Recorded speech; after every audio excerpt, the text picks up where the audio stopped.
Was buying all this gold a mistake? Will it even pay off in the future?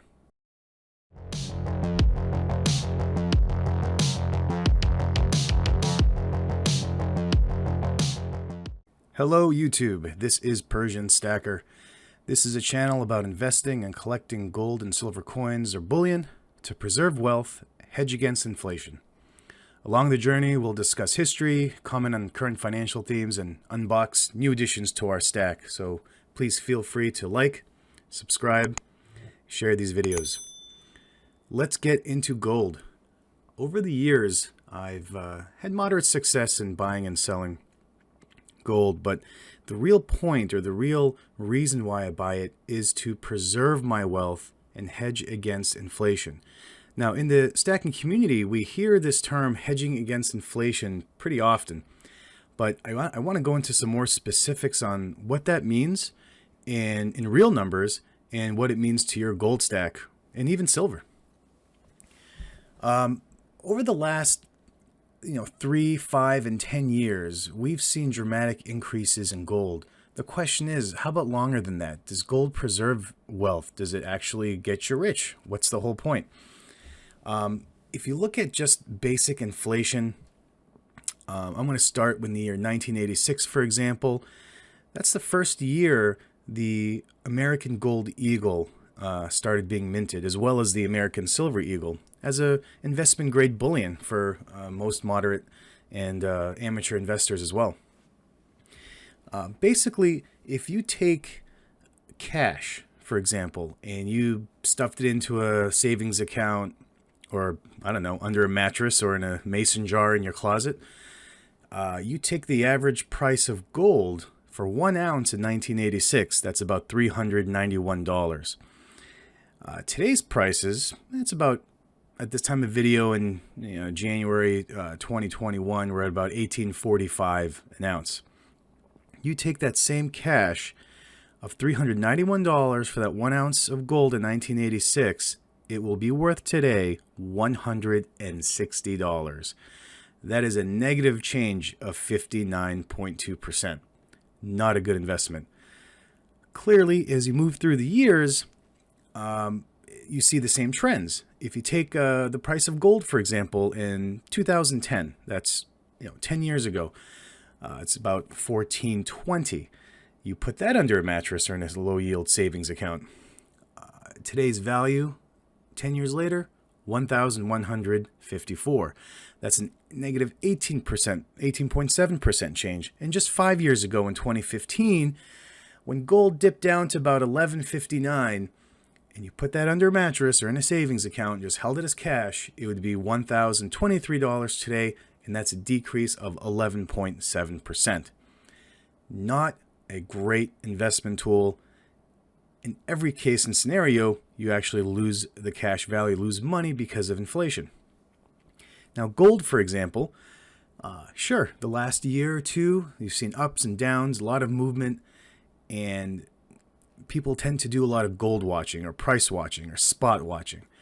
I tend to try to stay away from those, those ups and downs to trigger the reason why I buy or sell.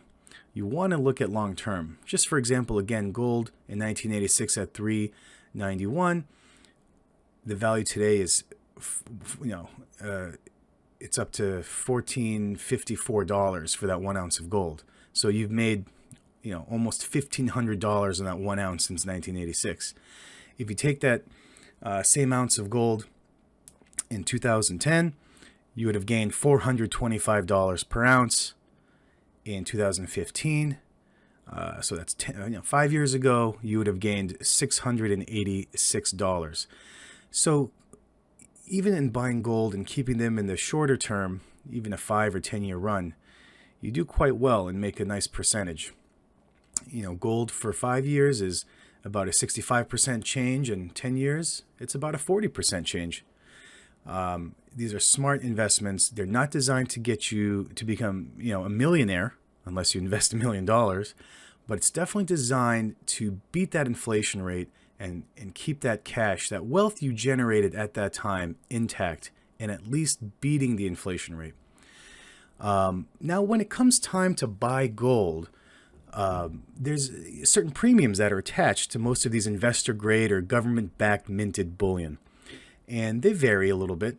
You can go north of the border to Canada and look at their gold maple leaf or the ever popular Krugerrand, for example, from South Africa.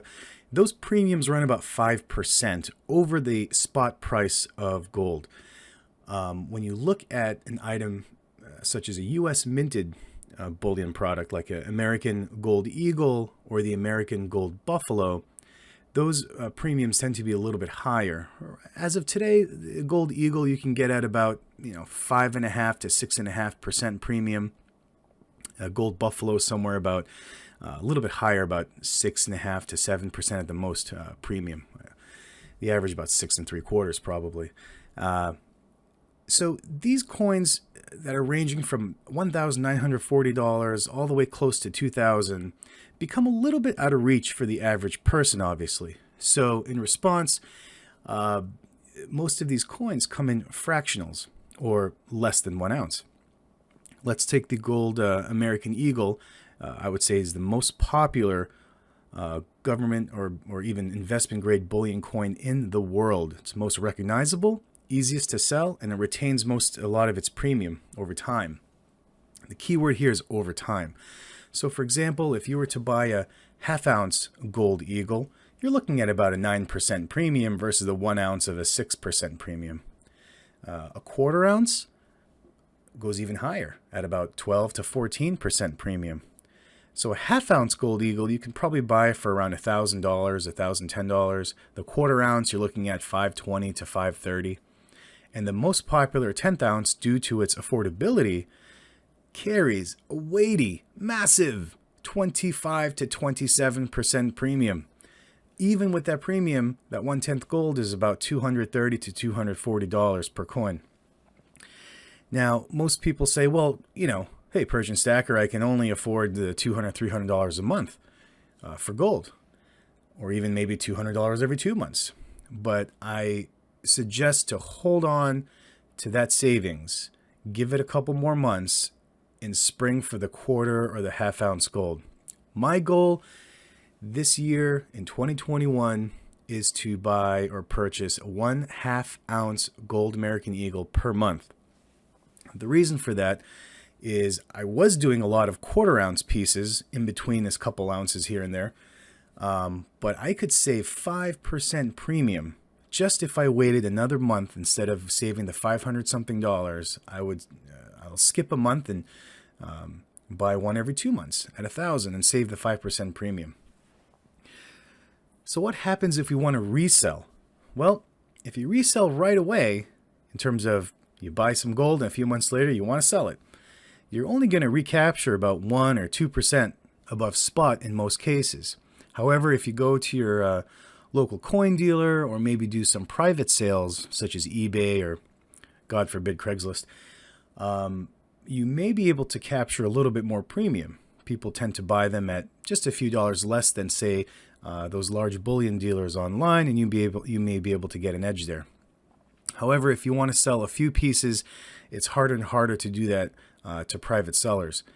But if you hold on to that gold, you can see those premiums will be certainly outweighed by the gold price itself.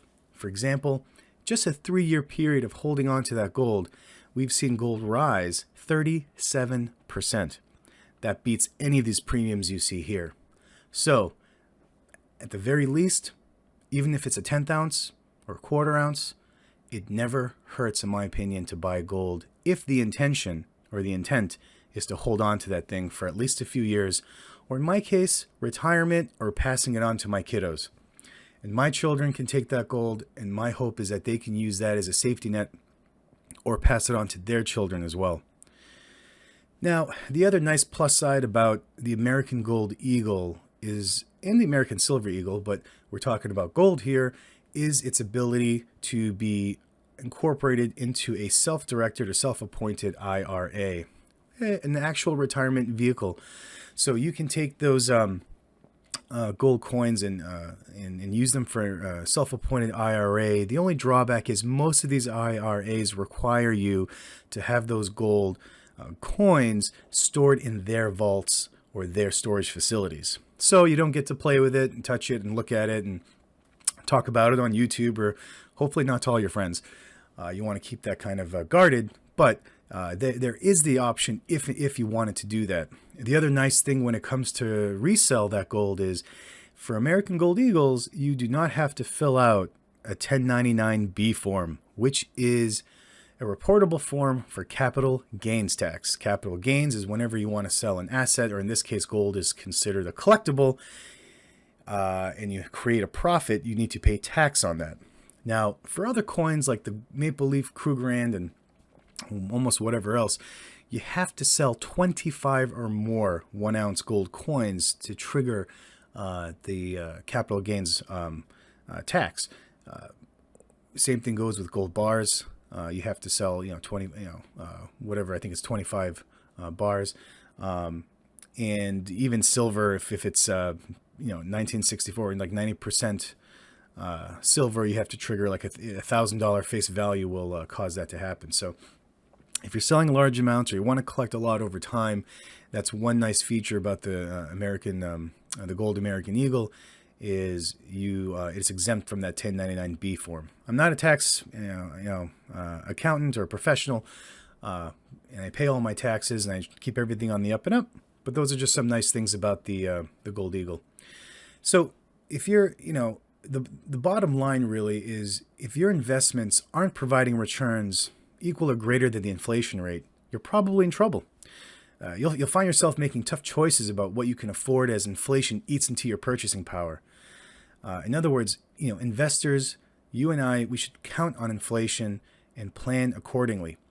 This fiat system we're in is a bubble that's going to explode, and I can foresee and I predict there should be some dollar reset that's going to happen at some point in the future.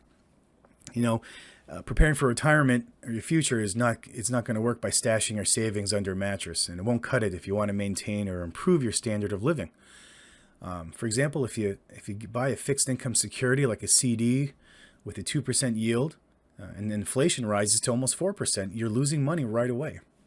If an environment where interest rates are low, where interest rates are low, it can be real tough to beat inflation without buying stocks or using precious metals. Bonds, CD, savings accounts, etc. Those will keep your principal intact, but they won't necessarily grow enough to keep pace with inflation. It obviously means in the end you're less likely to meet your financial or retirement savings goals. Well, stay tuned for more content ahead. Like, subscribe, click on that notification bell, share the video with your friends. We hope to see you guys soon. Keep stacking.